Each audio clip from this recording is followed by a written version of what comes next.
is the continuing story of Peyton Place.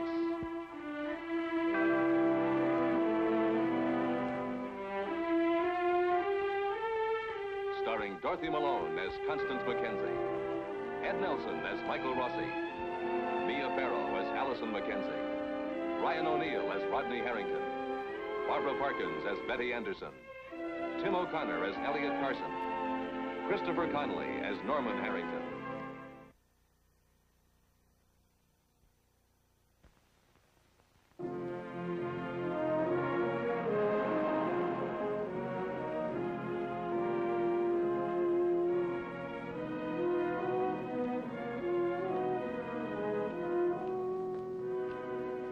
Leslie Harrington has left his attorney's office, determined to handle the problem of bail for his son in his own way. Despite his grief over his son's death, Gus Chernak has found the strength to begin to put his life together again. Gus has found this strength in the depths of his hate for Leslie Harrington. Come on, I'll give you a ride. I'm going over to the hospital. Oh, I'll walk. Got to keep moving. Sure. Oh, doctor, thank you for giving Stella a job at the hospital. Well, she's a bright girl. You bet she is. I still got Stella. You still got a lot, Gus. You've got your wife and your daughter. My girl on the hospital staff. I like that. When you start talking like that, you sound like my father. Take care, Gus. Gus. Hello, Doctor. Well, hello, Les. I've been meaning to come to see you. I wanted to tell you how sorry I am. Naturally, if there's anything I can do. Get away. Get away before I kill you. Rodney didn't kill your son. I think you know that. Get away. Gus, sorry you had to be subjected to this, Doctor.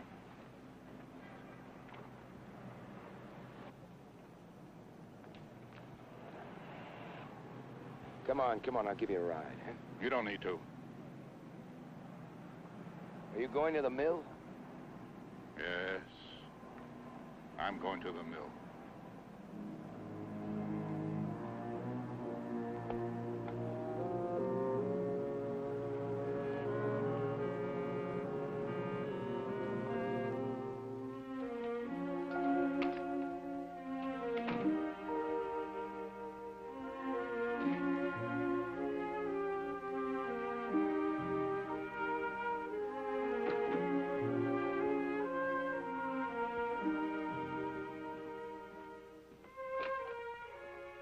Please.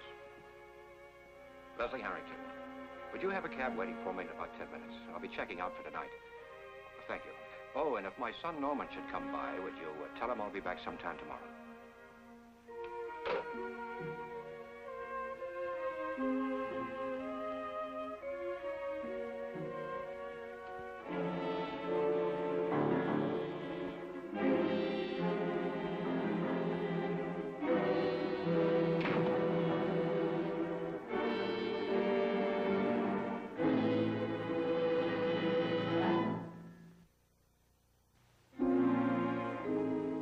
What do you want, Gus? I have a train to catch in a few minutes. Sure. So if you'll excuse me. That's a nice suitcase. Does the job? Must have set you back 70, 80 bucks. Something like that. Where'd you get it? Rome? I don't remember. When I went to Chicago to see my cousin Eddie, I put all my things in a cardboard box and tied it up with a rope. By the time the bus pulled into the station, the box was in pieces. My shirts were all sticking out. Gus, I know you've had a hard time. You do. I'm afraid I have a train to catch. Mr. Harrington, we'll be very glad to hold the train for you. You couldn't resist, could you? You saw me on the square. You had to come up to me and twist the knife. You're being very foolish, Gus. I tried to offer my sympathy. You found some way to misinterpret. We're two fathers on opposite ends of a tragedy. I thought for a moment we could forget the past. Shut up with your words. You talk and lie and connive and then talk some more. I came up here to make you stop talking. You want to go back to that night in Freddie's Tavern? That's what you want to do again. That's what you wanted to do out there on the square. You bet. One punch for everything. For making a skilled worker into a night watchman. other man would have fired you. We're telling the whole world I was on the bottle. I couldn't get a job anywhere. I tried to help you, Gus. I gave you the names of people to talk to. We started out together. All I ever wanted from you was a break, just a chance. Now, here's the truth. Listen closely. I kept you on the payroll. I put bread on the table for your wife, your daughter, your son. Do you understand? I filled your cupboard.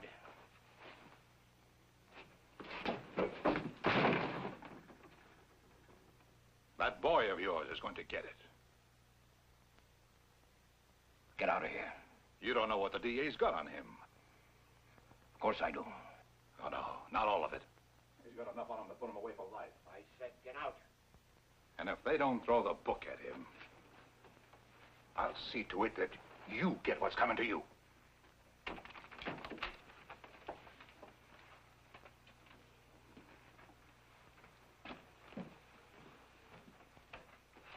What was that all about?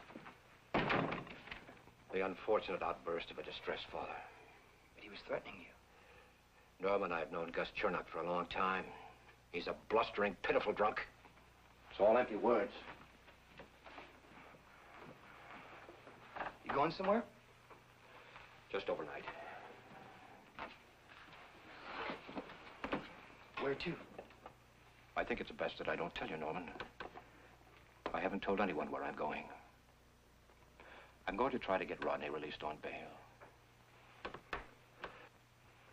I'm glad you dropped by, Norman. I'm sorry I have to rush off like this. I guess I'm next in line to get the 3rd degree, huh? What was that, Norman?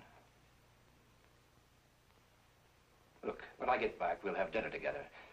You can ask your girlfriend, what's her name?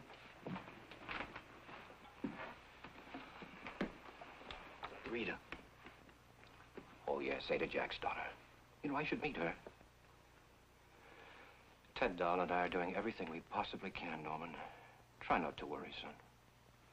Come on. Walk me downstairs and wait for the cab. What is it, Norman? Is there something you wanted to say? That's probably the desk. To tell me that my cab's waiting. Would you tell him I'm on my way down? What is it, Norman? Do you need some money? If I don't leave now, I'll miss my train. We'll have dinner together when I get back.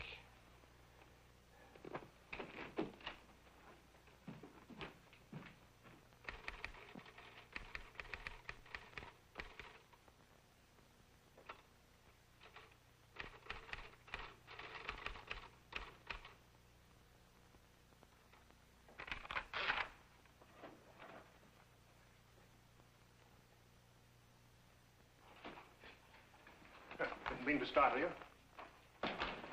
Just brought you some supper. I'm not hungry, Dad, thanks. Oh, you'd better eat it. Not now. Allison Mackenzie, 18, daughter of Mr. and Mrs. Elliot Carson of 651 Seabury Lane, was struck by an automobile Monday night on Old Beach Road near Brighton Point.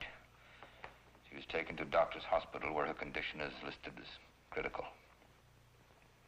Dr. Rossi on the hospital staff asserted that Miss Mackenzie suffered a severe subarachnoid hemorrhage and has not regained consciousness.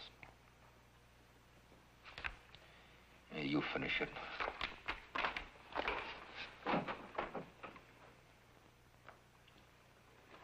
And Sergeant Goddard still hasn't a lead on who drove the car? No, and he's not wearing himself out looking either. That doesn't sound very fair, Elliot. Fair? Well, I'll tell you what's not fair, Dad.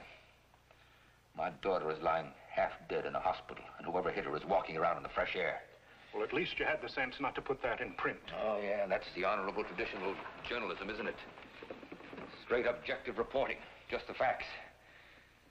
Well, I may just write an editorial that'll rip our lethargic law enforcement officers up one side of City Hall and down the other. Is that what you think Matt would have done? No, I'm not Matt. But you are Allison's father. Yes, and believe me, that's the only reason that I don't break out the bull-faced type. Get me one, too.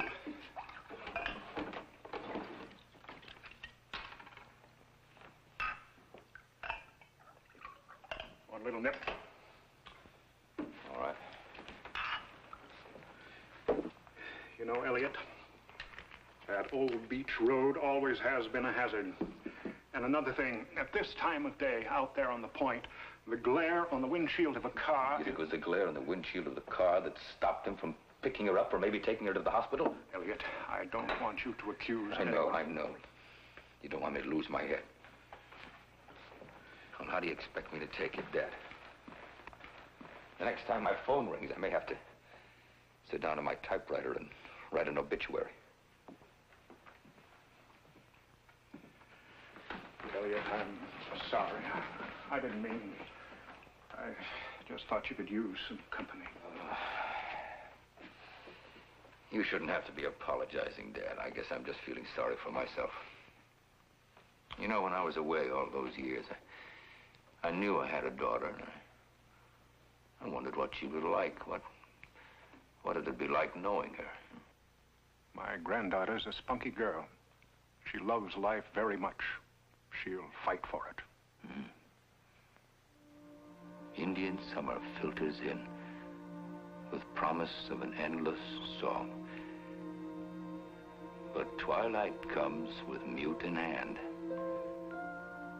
And now my soul, be strong.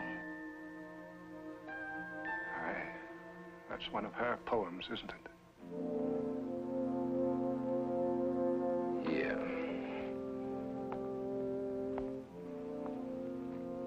And Matt published it last summer, I think.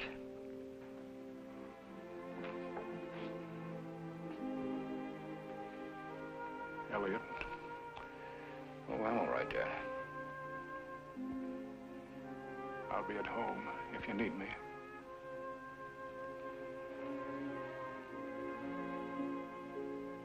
Good night, son. Good night, Dad.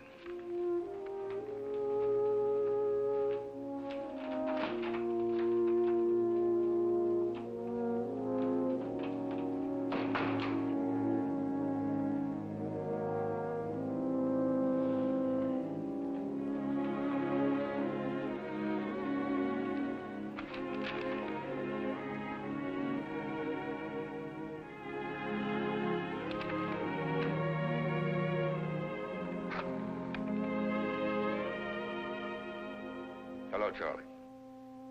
I've got that last story for you.